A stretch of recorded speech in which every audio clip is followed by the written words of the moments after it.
ሰላም ሰላም ውድ ሀገሬ ልጆች እንዴት ናችሁ? ደህና ናችሁ ወይ? በመላው ዓለም ያላችሁ ስደት እንዴት ይዘዋችኋል? እንዴት እያደረጋችሁ ነው? ስራ፣ ጤና ሁሉ ሰላም ነው? በአሁን ሰዓት እንግዲህ ሙቀቱ በጣም ኃይለኛ ነው። በጣም ኃይለኛ ነው። በተለይ በውጭ የምትሰሩ ራሳችሁን እየጠበቃችሁ ሌላው ነገር ደግሞ አብዛኞቻችሁ በህገ ወጥ መንገድ አትምጡ። አብዛኞቻችሁ በህገ ወጥ መንገድ እየመጣችሁ ደላላ ሸውዷችሁ 300 400 ዲናር እየከፈላችሁ ትመጣላችሁ። እዚህ ደግሞ ስራ አጥታችሁ በየመጋዘኑ ተኝታችሁ ነው ያላችሁት። የሚያሳዝነው እዚህ ማንም ሰው ዞር ብሎ የሚያያችሁ ነገር የለም።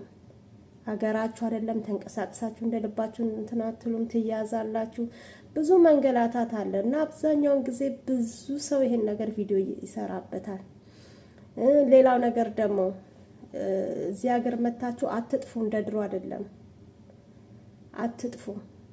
አሁን በጣም ህጉ ጠብቋል በጣም እና አትጥፉ። መታችሁ ካልተመቻችሁ በህጋዊ መንገድ ቀይሩ እና አትጥፉ።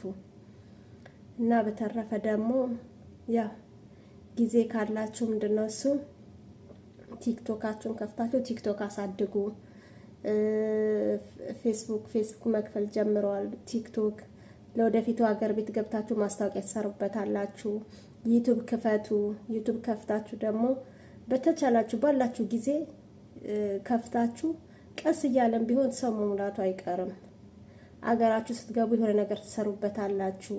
እናንተ እንኳን ባትሰሩ ለሚሰራ ሰው ትሰጡታላችሁ። የእውነት ስንት ዘመድ አለ ይጠቀምበታል፣ እህት ወንድም አለ፣ ስንት ነገር አለና የተቻላችሁን ያላችሁን ጊዜ በእንደዛ ተጠቀሙበት።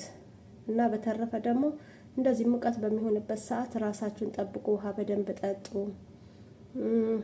እና በቃ በህጋዊ መንገድ ነው። በህጋዊ መንገድ ከመጣችሁ ህጉን አክብራችሁ ከሰራችሁ በቂ ነው እላለሁኝ። እና ራስ በራሳችን እንደማመር፣ ላይክ እንደራረግ፣ ራስ በራሳችን እንደጋገፍ። በተለይ በስደት ዓለም ስደትን ያያችሁ የእውነት ራስ በራሳችን ተደጋግፈን ማደግ እንችላለን። አይደለም ለኛው ለብዙ ሰው መሆን እንችላለን። እና ይሄን ለማስተላለፍ ፈልጌ ነው። እና መልካም ምሽት። በያለንበት ፈጣሪ ጠብቀን።